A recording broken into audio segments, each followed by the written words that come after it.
It's about that time of day again. Welcome back to your nightly newsletter, boys and girls. Joseph James here.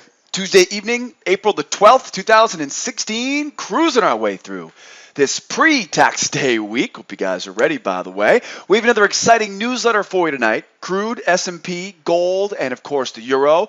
Both crude and the E-mini are both reacting to unexpected news from OPEC this morning, while gold and the euro are both trying to retest their lows in tomorrow's session. We have some incredible clues on the charts this evening ahead of another big opportunity to learn and earn with us tomorrow morning on Wednesday morning. Now, crude oil is bullish after news from OPEC sent prices soaring higher, and a recent correction below the spiking channel tells us the buyers will be looking for a retest of the highs tomorrow. The E-mini S&P is also bullish, riding the coattails of the oil market this evening, and the S&P spiking channel on the chart tells us the buyers will be looking for a correction lower before we look for the next push higher. Gold is bearish and trying to retest the range low, but we have a short-term bull channel trying to push up to a measured move overhead. The sellers are waiting for them to fail right now. The euro also bearish this evening with a spike in channel, but we have a rare, leave it to the euro, a rare ascending megaphone on the chart. We don't see this very often. Again, only on the euro. And we can easily see some key support levels that sellers need to break down before we can get serious about selling tomorrow. Before we jump into our charts and start talking about strategy for tomorrow, I do want to remind you the only place to watch the full-length version of our nightly newsletter with all of our markets being covered is on our trading blog here at sidewaysmarkets.com. If you're watching the video right now on our YouTube channel, there's a link in the description of the YouTube video that'll take you over here to our trading blog where you can watch the full-length version. While you're here watching the full-length version, don't forget to grab your free pass and come out and join me as a guest in the trade room. In the lower left-hand corner, don't forget to register as a member of our mailing list. That way I can send you an email every evening when this newsletter is ready to be watched. Promise no spam. All I need is your name, your email address, and then verify your inbox. And then I'll send you an email around 7 p.m. Eastern Time, Monday through Thursday evening when this newsletter is ready. Right below the video tonight, you can find a spot to download all the charts you see me using in tonight's video. Follow that link right below the video tonight, and you can have those charts ready for tomorrow. Over on the right-hand side, I will welcome you as a trial member into the SOT community. Join the free trial on the right-hand side. We can learn more about what it means to be a student. And, of course, we've always got someone standing by 24/7, 365 to answer all your questions along the way. Don't forget, big news day tomorrow, Wednesday, April the 13th. We have news at 8:30, 10 o'clock, and 10:30 a.m. Eastern Time tomorrow morning. And then, of course, a beige book announcement tomorrow afternoon. Now, of course, going back here to the beginning, 8:30, we have retail sales and PPI. Those are some pretty big news events. That'll definitely be getting things moving and shaking tomorrow morning for us. Don't forget, we will sit on hands 5 minutes before and 5 minutes after the news comes out. Really, the hard rule for that is 5 minutes before.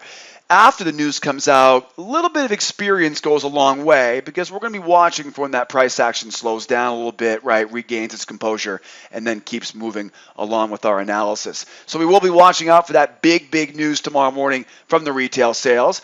We also, of course, have a business inventory report tomorrow morning at 10 a.m. This will be dwarfed by the volatility we see from the retail sales and the PPI number. It is a publishable news report tomorrow morning, though, so we do want to sit on hands. 9:55 a.m. will be the alarm for tomorrow. And then, of course, don't forget, if you're an inventory trader, crude oil trader, we have inventories tomorrow morning at 10:30 a.m. Don't forget, that means that everything after 10:15 a.m. tomorrow morning is gambling on the oil markets. Like I say every Wednesday, like I say every night before Wednesday, every Tuesday evening, love trading crude. In my opinion, it's by far the most fun. It's the easiest. Lots of rookies and speculators enter the crude market every day, and professionals like us have a field day in this market every day. It's a great market, but unfortunately, once a week, we get a big news event that comes out 10:30 a.m. Eastern Time every Wednesday, obviously unless Monday is a holiday, but vast majority of the time, though, every Wednesday at 10:30 a.m. That means that I will be sitting on hands along with the rest of our students tomorrow at 10:15. After the news comes out at 10:30, you've really got to be good at reading market psychology after that news comes out. I always tell people, give it until at least 10:40.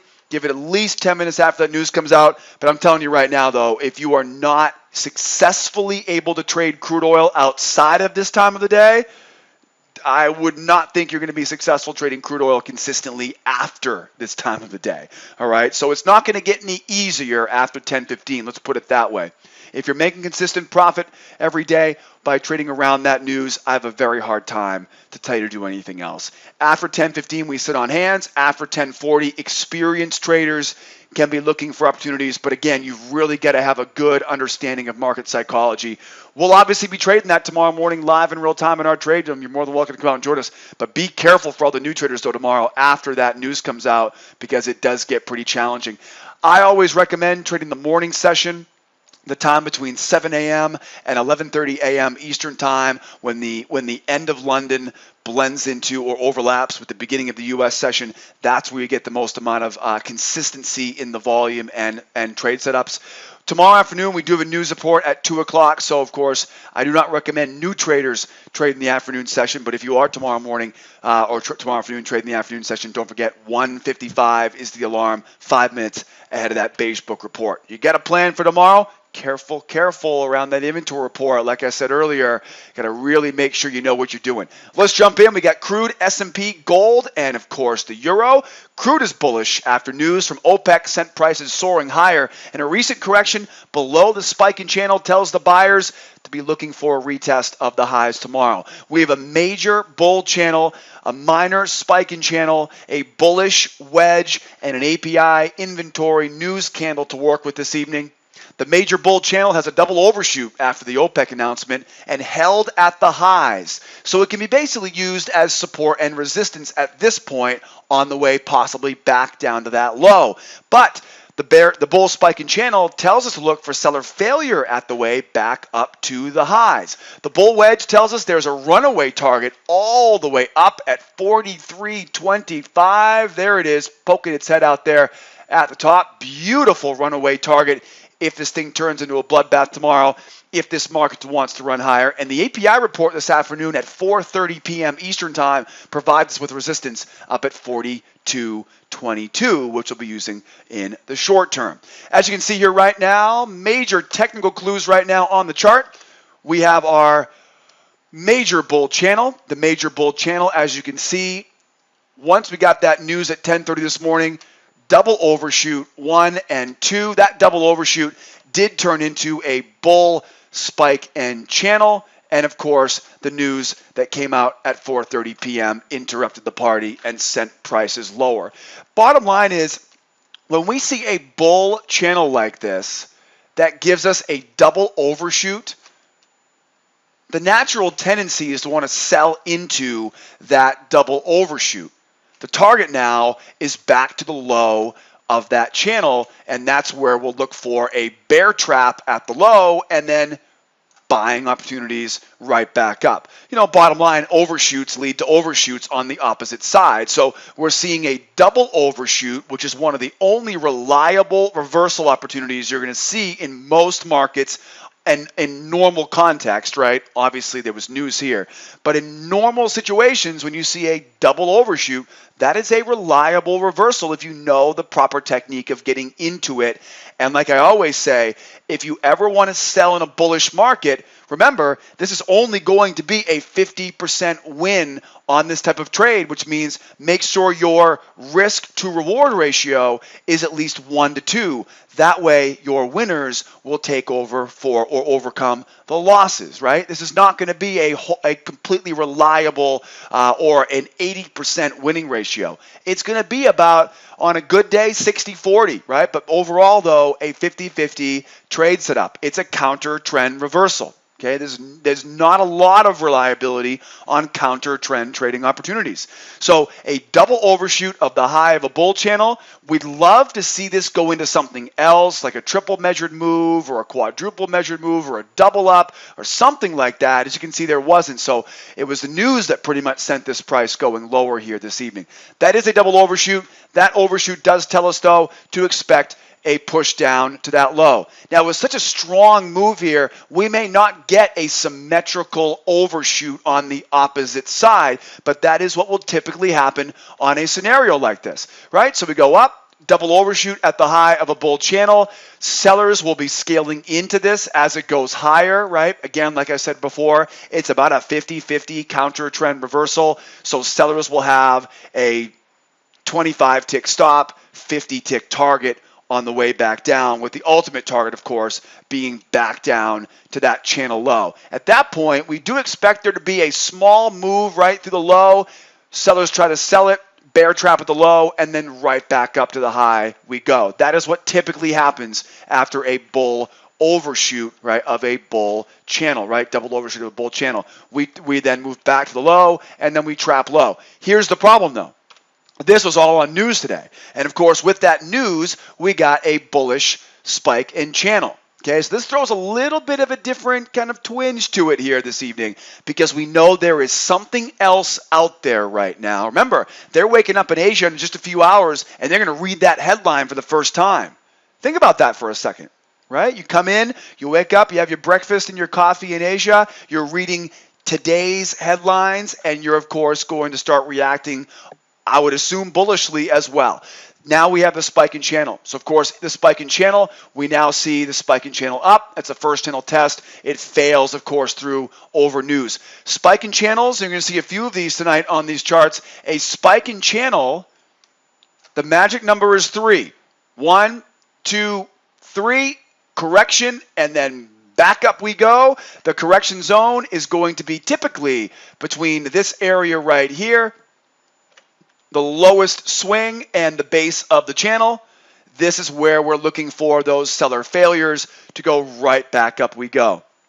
What I always look for is after we get that correction, bring it back here for us, right? 1, 2, 3, correct back into the correction zone. This is where the sequence comes in. How does the sequence go? Seller failure into strength, into continuations, back up to a new high. We look for sellers to try to come in and sell that pullback.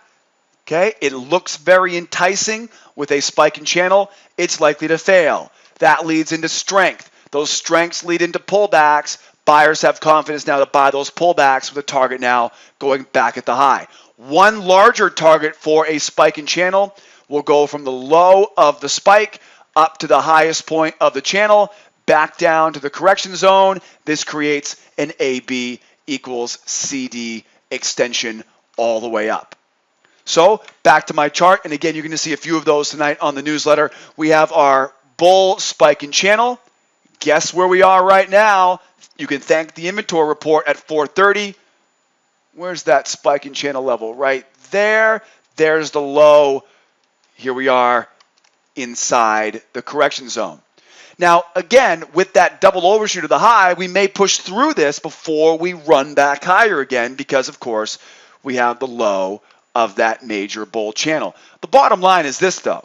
The bottom line is this. No matter where we end up failing into strength, into pullbacks, what's very likely here is that this market finds a way to revisit those highs. Last but not least, if you really want to get excited about this move, and we're going to have to wait for proof on this, but we do have a rising bull wedge. And these wedges, boy, they have a funny time. They have a funny way of finding a way up to the ending point of that wedge. Now, obviously, this is very wishful thinking for OPEC, right? For crude buyers right now. This is very wishful thinking for this right now, but that's the runaway target if this thing turns into a runaway in Asia, in London, and, of course, early tomorrow morning. We have major news tomorrow at 10:30 a.m., so it's really going to be a variable that we're going to have to get around tomorrow, depending on where we are when that news comes out. But that's going to be your wedge target overhead as well. And then, of course, last but not least here, we have the API inventory resistance at 42.22. As of right now, that 42.22 looks like a sitting duck right now, just waiting to be picked off right now from these buyers. So here's what the bulls want to see. The bulls are, well, first of all, the bears, because we had such a strong move off that